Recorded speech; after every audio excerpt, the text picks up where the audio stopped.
Pragna series of Joy of Growth. This episode is called Communism, Capitalism and the Gita. This is a very unique combination of economics, psychology and yogic science. A large part of my economics knowledge comes from my research which I did for my thesis work. When I was pursuing my MSc Economics, my thesis topic was Significance of Mental Models in Economics. What is a mental model? Mental model is basically a map. We use maps when we go to a new place.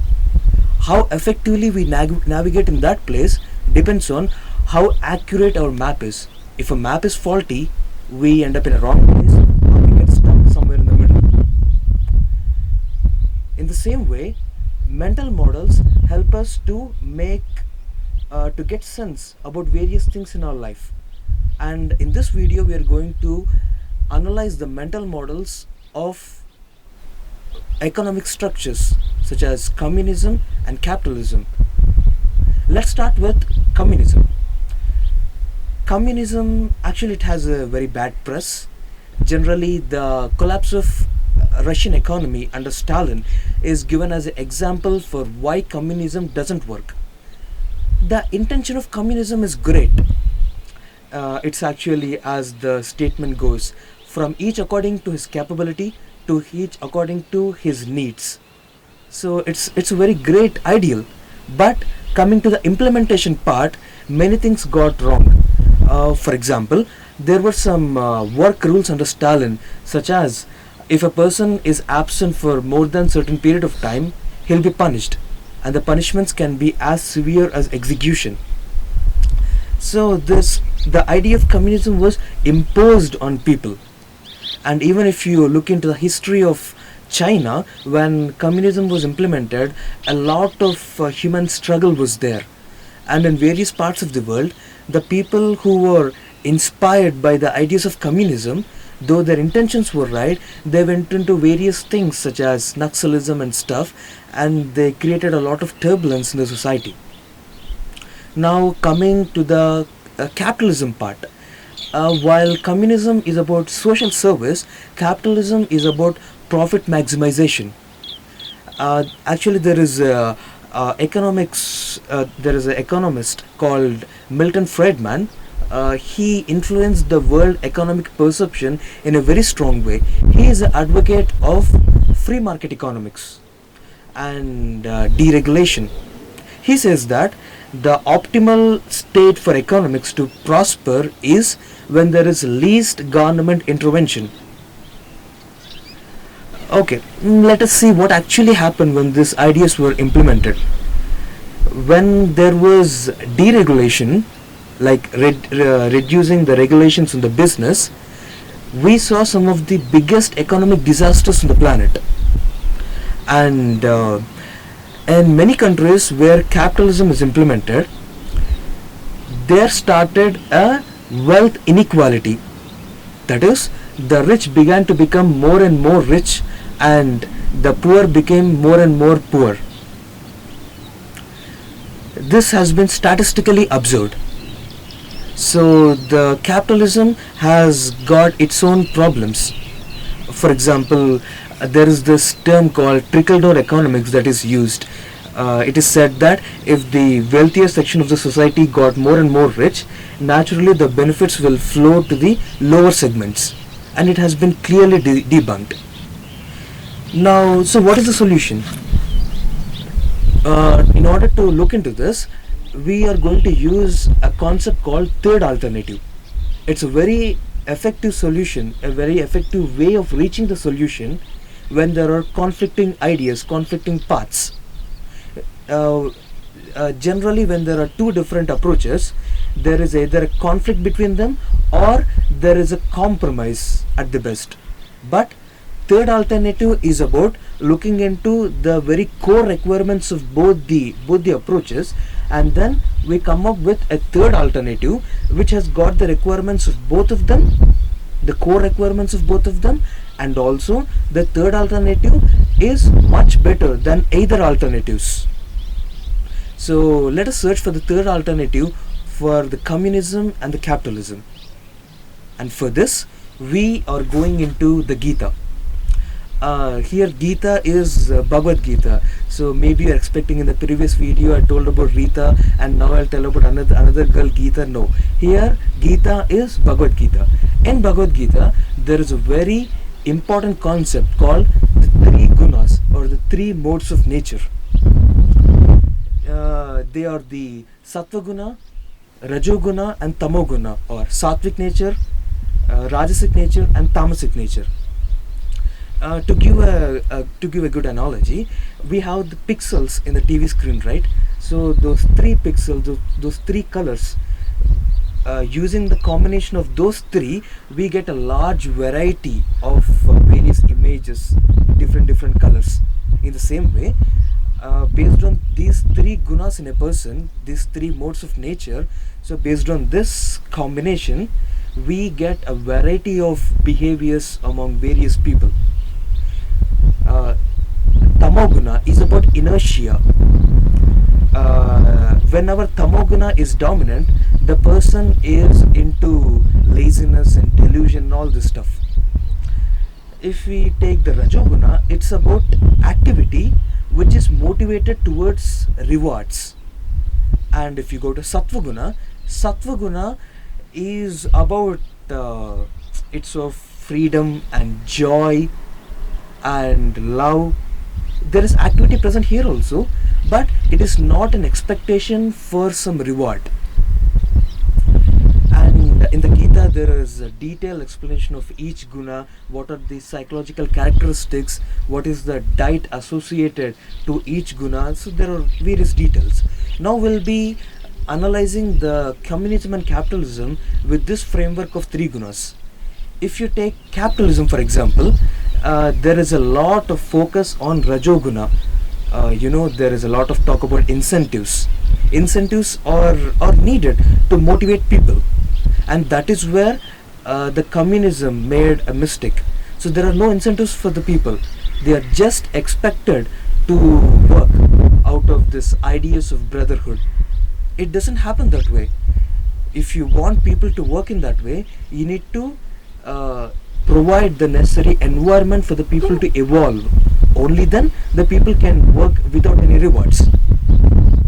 And even if you take this ideas of capitalism, of free economy and deregulation, they are actually good. All for the freedom without any regulations. But if the people are not evolved to that extent, and if you take out all rules and without any government intervention, then a lot of chaos is going to come. So even if you want that to happen to full extent, we need the human growth and transformation. So the solution that is shown in the Gita is the human growth and transformation from tamasic and rajasic nature to sattvic nature. And I want you to remember that when we talk about this modes of nature and sattva guna and all this from Gita, we are not talking about religious ideas.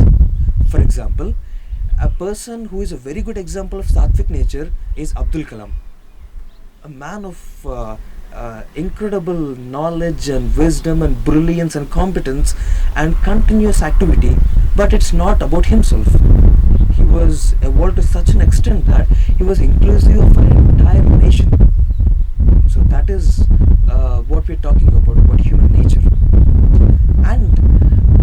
And again, when we talk about sattvic nature and not being motivated by results, we are not talking about sacrifice. To give a good example, let us go into the days when we were playing in the evening, so cricket match or anything with all the friends in the neighborhood. So we go there, we completely throw ourselves into that activity, and when it's done, we are not really, we do not care about who won and who lost. So we go back home very happy, and we again look forward for the game tomorrow. So here it's because we enjoyed the activity so much that we don't really care about the rewards, care about the results. So that is what we are talking about when we say sattvic nature. Immense involvement and enjoying the process. So that is what we are talking about. And so this is the third alternative for communism and capitalism: human growth and transformation. And if you take the communism, for example, the people who are into this mode, that they want to do something for the society, the justice and equality and all these things, they want some change to happen outside, but many of them are not willing to make the changes within themselves. Recently, I saw a WhatsApp video where some woman, she's criticizing the present generation, that children do not listen to the parents' words and all these things. Okay, she has certain concern, but blaming doesn't work. If you want to make certain change happen, you need to make changes within yourself, build the trust among others, and then inspire others towards a constructive activity. That is how it works. And now if you come to the capitalistic view, actually it's a very good thing. They do not have the drama which the communists generally have. They are all about, okay, whether this works for me or not. They are selfish, and it's a very good thing. But the problem is, many of the people who are into this mode, they have wrong ideas of selfishness. They got their ideas of selfishness from all wrong places. What do you mean by this? To give an example, when I made this video about love, my sister asked me, you always talk about selfishness and now you're talking about love and compassion, all this stuff. What is this? And I told her, love is a very selfish concept. Yes, when I say about love and compassion, I'm not doing all this for other people. I'm doing this for me, because this experience is very sweet. So being loving. In the same way, joy is a very selfish concept. In a society where many people knowingly or unknowingly doing various things to create a lot of disturbances, you being joyful is a rebellious act, and you being loving is a very selfish way to be.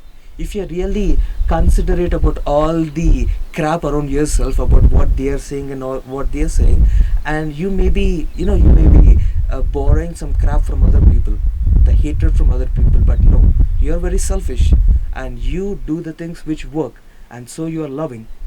And being spiritual is a very greedy way to be.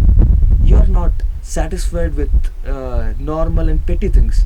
You are looking for something profound. So when you're really greedy, you go towards spirituality. So selfishness is a very wonderful way to be. The only thing is, you need to focus on your growth and transformation to experience the fruits of the real selfishness. So yeah, the whole thing is, whether you go towards the communist path or the capitalist path, if you focus on the human growth and transformation, you are on the right way.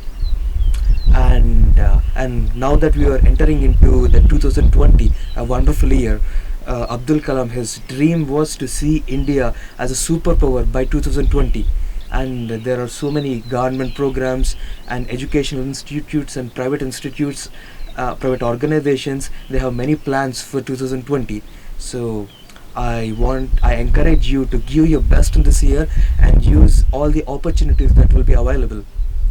And joy of growth, there will be many trainings that will be available, and a lot of wonderful content will be available online. What you're watching, this video is part of Pragna series that is available on YouTube. It is a bit long. There are shorter videos that are available every week on Joy of Growth's Facebook and Instagram pages, so you can follow them too. And yeah, so and one more important thing, I did not mention the sources of certain ideas which I discussed in this video. I don't want to make this an academic video. I actually made a blog which I'm attaching to this video below. So there are some very wonderful resources. Make sure you go through them. So pretty amazing stuff. So go through them, and make sure you subscribe to this channel. Follow the Facebook and Instagram. So all the best, guys. I wish you a wonderful 2020. All the best, and Namaste.